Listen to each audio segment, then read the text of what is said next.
Emotionally dependent ആണോ? Emotionally dependent ആയാൽ relationship strong ആണ് എന്നല്ലേ?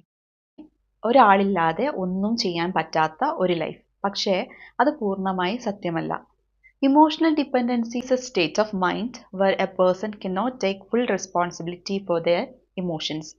അവർക്ക് ദുഃഖവും ആങ്സൈറ്റിയും ഹാർട്ട് ബ്രേക്കും അനുഭവപ്പെടും. പക്ഷേ അതിനെ മനസ്സിലാക്കാനും ആക്സെപ്റ്റ് ചെയ്യാനും സ്വയം നർച്ചർ ചെയ്യാനൊന്നും ഇവർക്ക് പറ്റാറില്ല. ഇത് പലപ്പോഴും ചൈൽഡ്ഹുഡ് എക്സ്പീരിയൻസിൽ നിന്നാണ് തുടങ്ങുന്നത്. When love felt earned not given.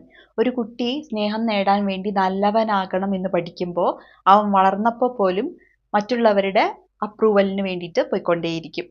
It often strains relationship, creating anxiety, stress and heart.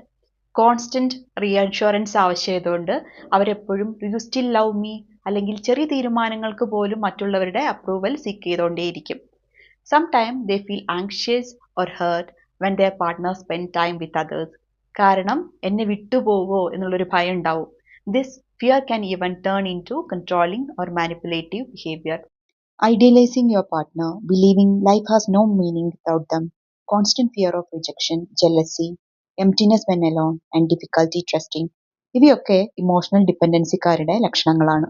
Healing begins with self-awareness.